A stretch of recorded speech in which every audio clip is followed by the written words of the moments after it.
আসসালামু আলাইকুম এভরিওয়ান। আজকে আমরা যে টপিকটি নিয়ে আলোচনা করব সেই টপিকটা হচ্ছে জিঞ্জাভাল রিট্রাকশন কট।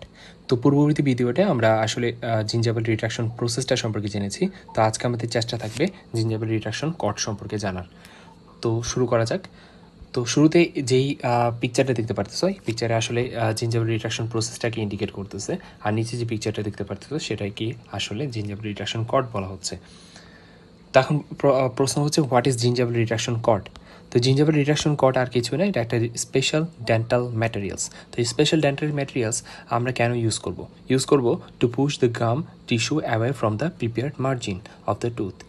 এখন প্রশ্ন হচ্ছে আমি একটা জিনিস বলি, সেটা হচ্ছে যে আমরা অনেক সময় বিভিন্ন পারপাসে আমরা ইমপ্রেশন ম্যাটেরিয়াল দ্বারা কোনো একটা টুথের আমরা ইমপ্রেশন নিয়ে থাকি, ঠিক আছে।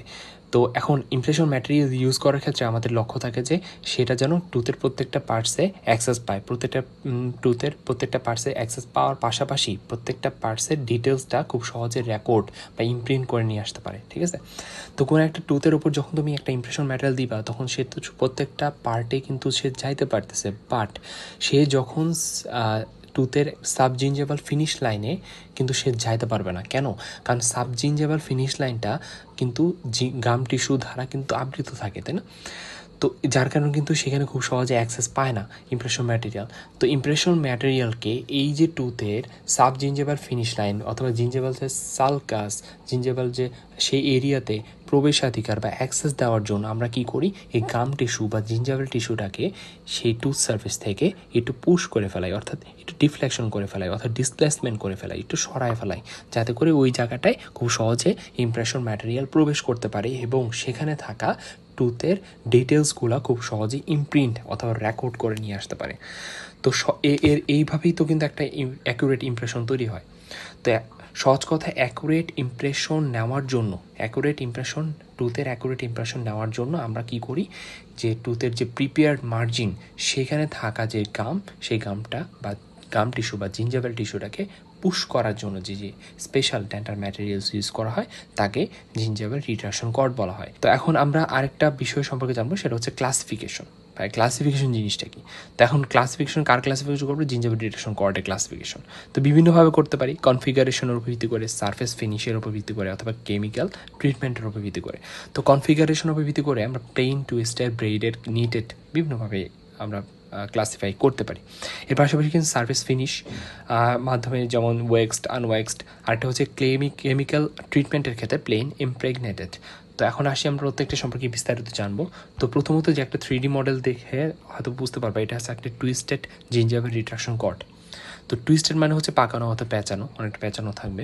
আর ব্রেডেড থাকবে এরকম, তুমি 3D মডেল দিয়ে খেয়ে হয়তো বা বুঝতে পারতেছো ব্রেডেড আসলে কেমন হবে। আর নিটেড হবে হচ্ছে এরকম। তো আশা করবো তোমরা 3D মডেল দেখে অনুধাবন করতে পারতেছো কোনটা কেমন। তো কনফিগারেশন ভিত্তি করে প্লেন, টুইস্টেড, ব্রেডেড, নিটেড, যেটা আমরা মাত্র দেখাইছি 3D মডেল আকারে। এবং সার্ফেস ফিনিশের ওপর ওয়েক্সড হতে পারে, আনওয়েক্সড হতে পারে, এই জিনিসটা তো হয়তো বুঝতেই পারতেছো। আর এটা হচ্ছে কেমিক্যাল ট্রিটমেন্টের ক্ষেত্রে। কেমিক্যাল ট্রিটমেন্টের ক্ষেত্রে এখানে একটা ওয়ার্ড বলছে, সেটা হচ্ছে ইমপ্রেগনেটেড। তো ইমপ্রেগনেটেডের ক্ষেত্রে আমরা কখন ইমপ্রেগনেট বলি, যখন কোনো একটা সাবস্টেন্স, কোনো একটা বস্তু, কোনো একটা বিষয় দ্বারা যখন স্যাচুরেটেড থাকে। যেমন তো কেমিক্যাল ট্রিটমেন্টের ক্ষেত্রে যখন কেমিক্যাল উপাদান দ্বারা যখন কোনো একটা কর্ড স্যাচুরেটেড অথবা সোকড থাকবে, তখন সেইটাকে আমরা কি বলবো, ইমপ্রেগনেটেড জিঞ্জাভাল রিট্রাকশন কট বলবো। তা এর পাশাপাশি কিন্তু আরও কয়েকভাবে আমরা ক্লাসিফাই করতে পারি এই জিঞ্জাভাল রিট্রাকশন কটটাকে, যেমন নাম্বার অফ স্ট্রেন্ডসের উপর ভিত্তি করে দুই ভাগে, যেমন ধরো সিঙ্গেল এবং ডাবল, এবং কালারের উপর ভিত্তি করে কিন্তু বিভিন্নভাবে করা যায়, যেমন ব্ল্যাক কালার হতে পারে, ইয়েলো কালার হতে পারে, পার্পল হতে পারে, ব্লু হতে পারে, গ্রিন হতে পারে, রেড হতে পারে। তো বিভিন্ন ধরনের কালার হয়ে থাকে। তখন আমরা এই পিকচারে হয়তো বুঝতে পারতেছো, যেমন ধরো এখানে রেড, গ্রিন, ব্লু, তো বিভিন্ন নানান ধরনের কালার হয়ে থাকে। আমরা এর পাশাপাশি আমরা আরেকটা জিনিস জানবো, যেমন জিঞ্জাভাল রিট্রাকশন যেহেতু একটা প্রসেস, তো এই প্রসেসে কিন্তু বিভিন্ন ধরনের ইনস্ট্রুমেন্ট ইউজ করা হয়, যেমন ধরো ডেন্টাল জিঞ্জাভাল কট প্যাকার, যেটাকে রিট্রাকশন কট প্যাকারও বলে, ঠিক আছে। তো এটা চিনে রাখতে পারো। এরপর আমরা জিনিসটা সম্পর্কে জানবো, সেটা হচ্ছে অ্যাডভান্টেজেস অফ জিঞ্জাভাল রিট্রাকশন কট। দেখো, জিঞ্জাভাল রিট্রাকশন কট তো আমরা এমনি ইউজ করবো না, এটা তো কিছু সুবিধা থাকা উচিত। তো জিঞ্জাভাল রিট্রাকশন কটটা আমরা বেসিক্যালি ইউজ করি জিঞ্জাভাল সালকারসের এদিকে, তাই না, অথবা সাব জিঞ্জাভাল যে ফিনিশ লাইন সেই বরাবর। তো এখন জিঞ্জাভাল সালকাসে কিন্তু জিঞ্জাভাল ক্র্যাভিকুলার ফ্লুইড থাকে। এখন জিঞ্জাভাল ক্র্যাভিকুলার ফ্লুইড জিনিসটা কি? তো জিঞ্জাভাল ক্র্যাভিকুলার ফ্লুইডকে আমরা সংক্ষেপে জিসিএফও বলি। তো এটা একটা ইনফ্ল্যামেটরি এক্সুডেট যেটা কিনা তৈরি হয় পেরিওডন্টাল টিস্যু থেকে। তো এটা যেহেতু জিঞ্জাভাল সালকাসে থাকে সেজন্য এটাকে অনেক সময় সার্কিউলার ফ্লুইডও বলা হয়। তো এটা যেহেতু একটা ইনফ্ল্যামেটরি এক্সুডেট, তার মানে এটা ইনফ্ল্যামেশনের বৃদ্ধি সাথে সাথে কিন্তু এটা বৃদ্ধি পাবে। এবং এখানে কিন্তু তুমি বিভিন্ন ধরনের হিমোগ্লোবিন এ, হিমোগ্লোবিন এম অথবা লিকোসাইট, বিভিন্ন ধরনের তোমার অ্যান্টিবডি বা অ্যান্টিমাইক্রোবিয়াল অ্যাক্টিভিটিগুলো থাকবে। তো জিঞ্জাভাল রিডাকশন কর্ড সহজ কথায় কি করে দেখো, আমরা গত ভিডিওতে যখন জিঞ্জাভাল রিডাকশন প্রসেসটা সম্পর্কে জানছিলাম তখন কিন্তু ডাবল কর্ড টেকনিক বা সিঙ্গেল কর্ড টেকনিক সম্পর্কে আলোচনা করছিলাম। তো সেখানে ডাবল কর্ড টেকনিকে আমরা যখন প্রথম যে কর্ডটা দিয়েছিলাম সেটা কিন্তু অনেকটা থিন ছিল। তো এই থিন তোমার জিঞ্জাভাল রিডাকশন কর্ডের কাজটা কী ছিল? কাজটা ছিল সেইখানে থাকা জিসিএফ অর্থাৎ জিঞ্জাভাল ক্র্যাভিকুলার ফ্লুইডটাকে অ্যাবজর্ব করে নেওয়া। অ্যাবজর্ব করে নেওয়ার ফলে কি হয়, ওই জিঞ্জাভাল যে সালকাসটা সেটা কিন্তু ড্রাই হয়ে যায়। তো এটা হচ্ছে কথা যে এই রিট্রাকশন কর্ডের কাজটাই হচ্ছে জিঞ্জাভাল সালকাসে থাকা জিসিএফ অর্থাৎ জিঞ্জাভাল ক্র্যাভিকুলার ফ্লুইডকে অ্যাবজর্ভ করে নেওয়া। এর পাশাপাশি সে আরেকটা কাজ করে কি, সেটা হচ্ছে জিঞ্জাভাল হেমোরেজকে কন্ট্রোল করে। এখন দেখো জিঞ্জাভাল হেমোরেজ কেন হয়? সেখানে থাকা যে ব্লাড ভেসেলসগুলো, সেখানে থাকা ব্লাড ভেসেলসগুলো থেকে তো ব্লিডিং হয়, জিঞ্জাভাল টিস্যু ব্লিডিং। তো এই জিঞ্জাভাল টিস্যু ব্লিডিং যাতে না হয় সেজন্য আমরা এই যে রিট্রাকশন কর্ডটাকে তোমার ভ্যাসো কনস্ট্রিক্টরের সাথে সোকড করে নিই, অর্থাৎ সিক্ত করে নিই। যখন তোমার একটা এই কর্ডটা যখন তোমার ভ্যাসো কনস্ট্রিক্টরের সাথে সোকড হয়ে হবে তখন সেই কর্ড দ্বারা কিন্তু খুব সহজে ভ্যাসো কনস্ট্রিকশন ঘটবে। অর্থাৎ এই জিঞ্জাভাল টিস্যুতে যখন ভ্যাসো কনস্ট্রিকশন ঘটলো তখন কিন্তু জিঞ্জাভাল ব্লিডিংটা কিন্তু হবে না, অর্থাৎ জিঞ্জাভাল হেমোরেজটা কিন্তু কন্ট্রোল হয়ে গেল। এগুলা বিষয়। আরেকটা এর পাশাপাশি কিন্তু আমরা এটাকে অন্যান্য মেথডে আমরা অ্যাডজাস্টমেন্ট হিসেবে ইউজ করতে পারি। তো জিঞ্জাভাল রিডাকশন কর্ডের মেনলি যে ব্যবহারটা সেটা হচ্ছে জিঞ্জাভাল হেমোরেজকে কন্ট্রোল করা, জিঞ্জাভাল ক্র্যাভিকুলার ফ্লুইডকে অ্যাবজর্পশন করা এবং এর পাশাপাশি আদার মেথডে অ্যাডজাস্টমেন্ট হিসেবে ইউজ করা।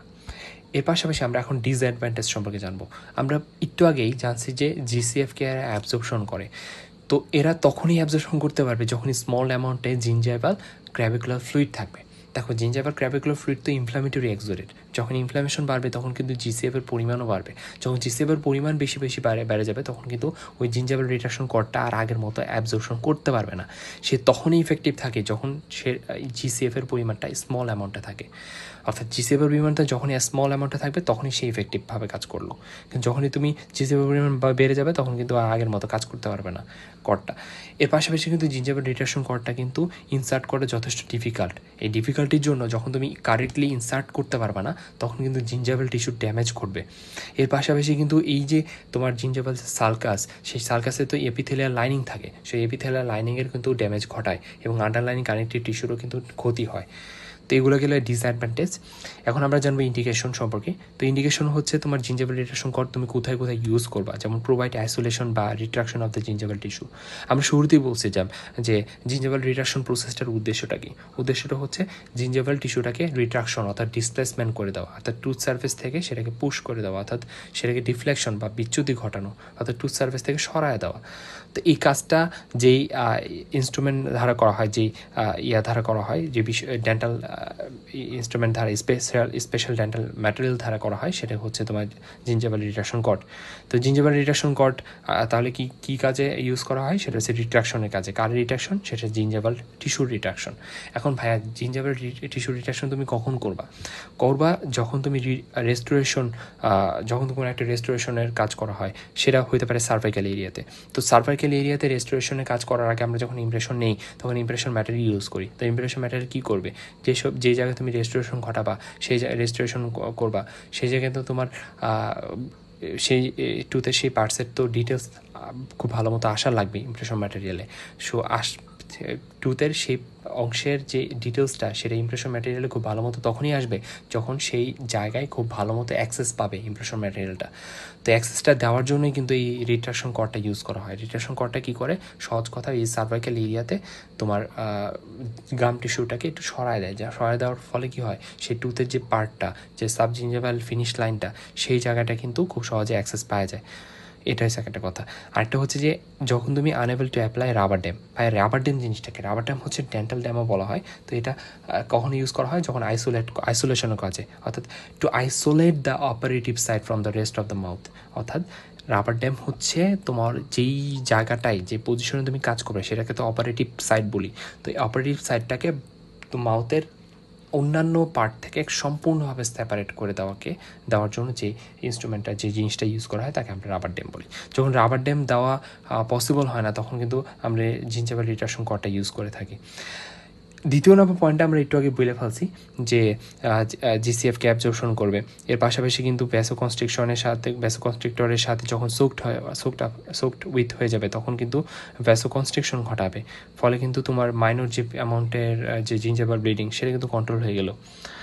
এখন আমরা জিনিসটা জানবো সেটা হচ্ছে কন্ট্রাইন্ডিকেশন। কন্ট্রাইন্ডিকেশন কোন কোন ক্ষেত্রে আমরা দিতে পারবো না, সেটা হচ্ছে যে patient with cardiovascular disease, hypertension, diabetes, hyperthyroidism, patient taking anti depressant drug. তো আজকে এইটুকুই, সকলকে ধন্যবাদ।